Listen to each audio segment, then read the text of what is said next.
I didn't know it before. I mean, I knew that it was what it was because I saw a story that Jim Cameron was going to make, Gunham was going to make Alita. And back in 2000, I read this story. And so I saw the drawing of her, but I didn't want to look it up because I didn't want to spoil the story before I saw the movie because I thought the movie would come out in a few years. Of course, it never came out. But the first version I actually read was Jim Cameron's script. And when I read the script and loved the script, then I went back and saw the graphic novels, and it inspired me so much. I'm still drawing Alita today. I'm going to go meet with Kishiro, so I wanted to show him that I've been practicing. But yeah, I was very inspired by the artwork, the story, and since I did Sin City, I thought, oh, this is a great way to do like this book, these series of books, but also the Jim Cameron vision. Two visions of two masters would be an amazing combination.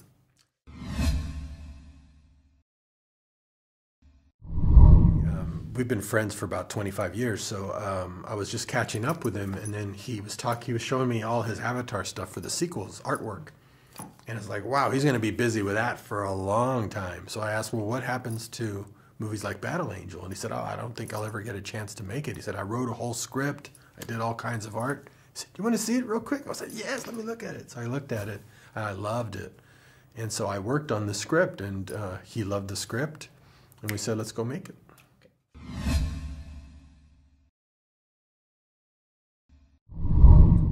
I mean, if he didn't have a script, it would be one thing. Then it would probably be my interpretation of Kishiro. But he already had a masterful script. I edited it down, but I didn't rewrite it. I mean, it was very much all there. Exactly what he was getting ready to go shoot was all there, very complete. So I thought, I want to see that movie.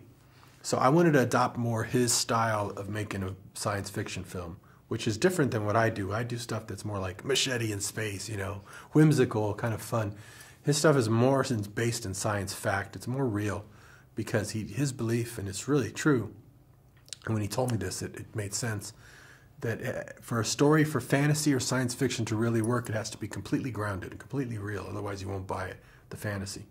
So that's why I shot more like Jim would have shot something like Terminator 2, which was real sets, real locations, no green screen, real actors, so that it would look more real and you would believe it.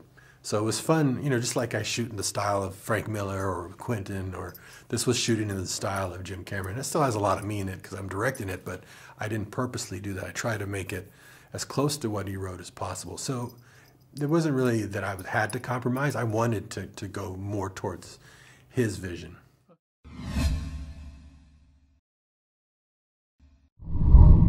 Most exciting thing was just that world. It was just completely new, and the fact that he was trying, even in his original version, he already wanted to go with a completely CG Alita, to have her with the manga eyes and look a different look that people had ever seen before, go for a photoreal person for the first time, and they achieved it. I mean, it's stunning. The work that he did on Avatar really helped us, but they still had to invent new techniques and tools.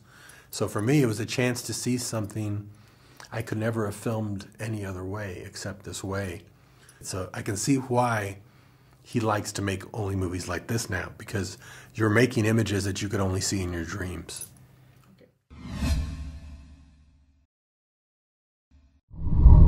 It's a lot of layering to make something like this so rich. It's a lot of reality too. You want the audience to relate to it. A lot of science fiction movies, sometimes they go so far in the future that you find them a little cold and you can't relate. So we try to make as much relatable as possible, which helps the sci-fi elements pop actually more, because not everything is always sci-fi all the time. It's very relatable, and then you get some pops. So that was really exciting for me.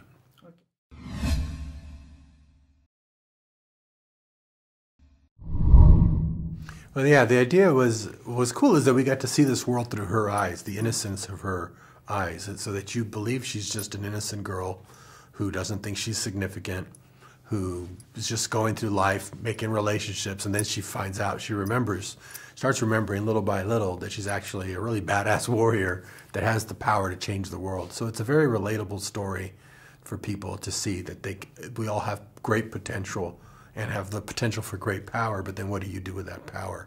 So starting her as a little girl with no memory is a great way to have a whole complete change to somebody who who's very confident, very strong, and knows exactly what they want to do. Vous avez commis la pire erreur de votre vie. Laquelle? Vous m'avez sous-estimé.